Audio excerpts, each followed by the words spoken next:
I said this to my friend the other day when we were talking about dating, when we were talking about seducing somebody else, and it stuck with me because it summarizes exactly what it's like to navigate the sexual marketplace in 2025, 2026. I said, I like someone that likes someone else, all while I like somebody else too. So you can see the kind of mess that we've gotten ourselves into, because I know I'm not alone here. I know I've been out there. I know what dating is like. I know people don't usually invest so much in a person because it's a game now. It is turned into, let's see what I can get and how little I can give.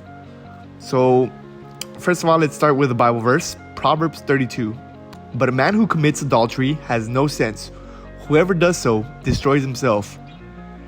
Every answer or every question that humankind does have is always said in the Bible. And we all know that the Bible has a lot to say about adultery. Sex is wrong. Fornication is wrong. It is. So if you have relationships with another person, it is like you're sleeping with another man's wife. And we're at the peak end of this hookup culture thing, and we can all kind of see where the Bible was right.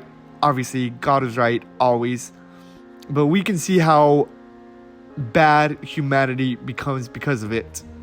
So let's talk about today's society's dating game, where it turned into a who shows the less interest until someone reaches a point of exclusivity, right? It's a game to see how little you care, how late you can respond, how little investment you can give, until finally you guys agree, okay, this is something serious.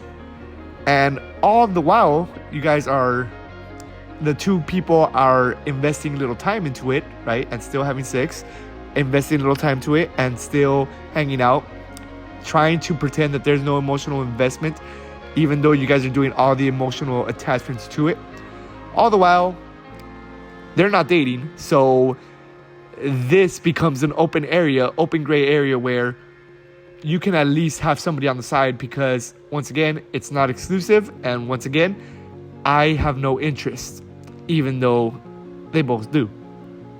So it's a sick, disgusting game where it's really deprives the love, the genuineness, the emotion into a relationship. Now people see a relationship as embarrassing even, and that should downright disgust us, because what is humanity for rather than extend or further the goalpost of humanity, right? This is why we strive for better things. This is why we make better people, so that they can make humanity a better species. And pretending that we don't care until we finally realize this is exclusive should disgust all of us. And I don't know why this became the norm. But that's today's social dating game now.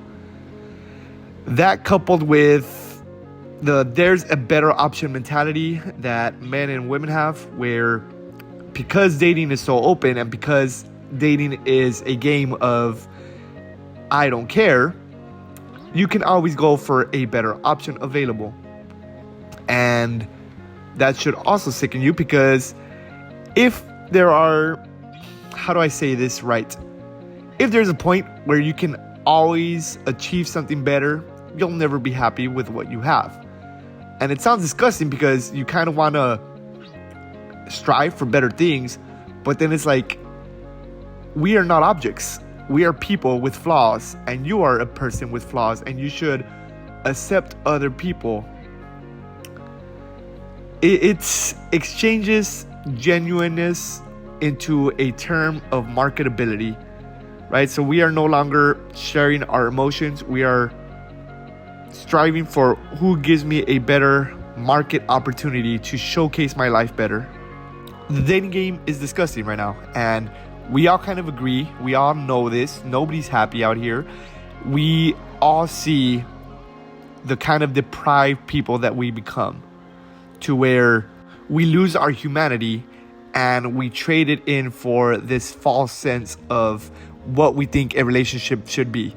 So we make it embarrassing, we make it a sense of being uninterested, and we lose all connection of our emotions, which we are people. We're designed to have emotions. How did it end up this way? So how did dating become this sick, this deprived? How did hookup culture end up so bad to where people are incels, people are bitter, people are angry, and nobody likes each other anymore, and dating seemed to be an embarrassment at the best case scenario, and at the worst case scenario, something to not even look forward to? And the answer is simple, because once again, the Bible has every answer that humanity has ever asked. It ended up this way because sin escalates, right? Matthew 24, because of the increase of wickedness, the love of most will grow cold. That's exactly our point here. This is why I'm making this video. This is why we have people finding dating embarrassing. This is why we have people finding dating not even as an option. This is why we have people thinking that hookup culture is okay. Romans 1:28. Furthermore, just as they did not think it worthwhile to retain the knowledge of God, so God gave them over to a deprived mind. So once again, we lose track of God and we become corrupt in society. And if you don't think that's not the case, right? If you don't believe in the Bible, then do you really have to believe in this verse to know that sin escalated, or to know that wickedness escalated, to know that lust has increased? You know what I'm saying? Galatians 6:7, do not be deceived. God cannot be mocked. A man reaps what he sows. So once again, even worldly advice can tell you that if you hook up a lot, then you'll be conditioned to want more hookups. And if you're conditioned to want more hookups, you'll never like a monogamous relationship. And if you don't think we're designed for that, then how come? That's a whole nother can of worms, but just know that we have a small circle of friends for a reason. Just know that we want to interact with, or we want quality of people instead of quantity of people. So monogamy should be our end goal, right? And all of this, the dating scene, all of this, I like someone that likes someone else while me, myself, like somebody else, all of that is the result of sin escalating, right? The reason we have a body count, the reason body count is a phrase is because sin escalated. The reason why we say we have a roster so that girls can like me is because no girl likes a man who doesn't have options. That's the result of the dating game. That is a result of sin escalating. Things like party years, that wasn't a thing. It is normal now in society for girls to have a party year because we allow it to be normal, because now we're so liberal with our sexual agenda that we don't care. And if we don't care, we're in this situation where you like somebody that likes somebody else while you yourself like somebody else. Situationships were never a thing. Situationships happen because, once again, we showed very little interest and they showed very little interest, and we liked each other, but we didn't know if we were interested in each other. So we became a thing until either the person drops you or you find somebody better. So once again, the better option mentality comes along. Situationships are a result of not being able to form relationships correctly. Same thing with the red pill. This is a result. The red pill is a result of people wanting to monetize the fact that others couldn't get a proper relationship. Others couldn't get the validation of women. And this is why we have terms of, oh, I'm a high value man in terms of male, or I am the table in terms of female, in what do you bring to the table scenario. It really is disgusting, guys. Like, we should look at ourselves and explore what the hell is going wrong here, you know? And I'm not alone in this. Plenty of people out there smarter than me have said the dating scene is so corrupt that humanity is literally in the brink of collapse because we can't even form relationships properly. And this is already a result of sin escalating, right? You read the Bible verses. And I'm no better than you guys. I am stuck in the same boat you guys are. It also affected me. Like I said, this video came because I had this mentality. I was the one that said, I like somebody that likes somebody else. All the while, I like somebody else. So I'm part of this too, guys, right? All sin will be exposed, so I also have to publicly announce my sins. And what it did to me, it became a game to where I fell for this whole red pill thing. I fell for this whole dating market, this become a better person so that I can get a better girl, and then keep on repeating that cycle until I find the best girl. And it affected me bad, guys. I was chasing without any purpose, chasing without any goal. I just in desperate need for validation. I never felt good enough, and if I had a girl that was attracted to me, then I had a sense of validation. I became very manipulative, right? Because I'm not genuinely attractive. I'm not a attractive looking man, so I had to use tactics that were fake, that were false advertisement of who I am. So I lost my identity. It all made me become very bitter in terms of the dating scene. Now what I see all the data, I see all this report, I've been through all this dating scene, and I think girls aren't loyal. I think girls aren't gonna stay for the long run. I think that men are just gonna cheat.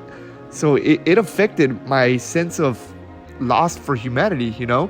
And above all of this, like what hurts me the most, and I'm genuinely saying this, that it hurt me a lot, I got separated from God. Like even now, saying this out loud, it's pathetic that I will fold, I will betray God for a girl. Like, think about how weak that is as a man, that you believe in God fully, you have 100% faith, you want to devote your life to God, and yet if a girl were to ask me for sex, I would betray him in an instant. The entity that I think gave me life, the entity that I think gives me validation, gives me salvation, gives me purpose, I would betray him just because a girl texted me. Right? It's a bad situation being all around. And yeah, it did some good to me too. Like, I did become a harder worker. I did want to strive for at least more financial gain so that I could at least attract more women. But that was fake too. That wasn't the real me. That wasn't the real sense of purpose. It got me to work harder for the wrong reasons. Right? The same thing, loss of validation. Loss of identity and the need for validation. All of this, when you're separated from God, everything becomes corrupt. And that's the point of this whole video, that the dating scene is so messed up because we're just separated from God. Right? So how should we really be as a person when we try to attract other people, as a man and as a woman? Well, every answer is in the Bible. And of course, it tells us how to be if you want to attract a woman, how to be if you're a woman that wants to attract a man. For the husband, this is found on Proverbs 31. The husband, he should lack nothing of value. Verse 11, he should be respected. Verse 23, he should have a voice among the elders. Verse 23, he should praise his wife. Verse 28, the wife. In verse 12, it says the wife should bring goods to the man. And that was in terms of health, like mental stability, or just terms of, maybe making his life healthier. She should work with eager hands. In verse 13, she should bring food. Verse 14, yes, serving is part of the Bible. Being a servant, right? The least among us will be the highest among us. And this isn't just degrading to women. This shouldn't be degrading to women. It should be, my husband does all of this. I'm grateful for all of that he does. Here's some food. And same thing for the husband. The husband should submit to God, and the husband should be in good terms with a woman. He should do everything possible to be pleasing to his wife, right? That's why in verse 28 it says praises his wife. Let's continue. The wife, she should be wise with money. Verse 16, she should give to the needy. Verse 20, she should trust the husband to take care of the household. Verse 21, that means, yes, allowing him to make the financial decisions. Yes, allowing him to make some financial moves, right? Because once again, he lacks nothing of value. He's respected. He has a voice among the elders. He knows what he's doing. This isn't a degrading thing. It is a respect issue, right? The wife should be, in verse 22, elegant. And that is in terms of being classy. It's ambiguous. It could be classy behavior. It also talks about classy attire. It says dressed in fine purple linen. So be elegant in classy attire too. Don't make other people lust after you. Don't be a stumbling block for others in Romans. So the wife should be elegant. The wife should have strength and dignity in verse 25. The wife should spread wisdom. Verse 26. The wife should not be idle. Verse 27. And notice how all of these are interchangeable, right? We all need to strive for these things. And if we strive for these things, then we become a good person. We become a good husband. Then we become a good wife. It annoys me that the answers were so simple to find, because all I had to do was read my Bible. The answers were all there, and yet I fell for all this scheme of the red pill. I fell for all this manipulation tactics of trying to get more women when the answer was here. If God wants me to have a wife, I have to do all of these things. It really is pathetic how I let myself stray away from God, that I couldn't even find the basic advice the Bible was giving me. I'm going to finish off with the chapter of love, 1 Corinthians 13. This is how we should be to everybody. Love is patient, love is kind. It does not envy, it does not boast. It is not proud. It does not dishonor others. It is not self-seeking. It is not easily angered. It keeps no records of wrong. Love does not delight in evil, but rejoices in the truth. It always protects, always trusts, always hopes, always preserves. Love never fails. So, if you don't have a wife, if you don't have a girlfriend, if you aren't talking to anybody, then maybe you're not aligned with God. And maybe you don't have one because God doesn't want you to have one because of how separated you are from Him.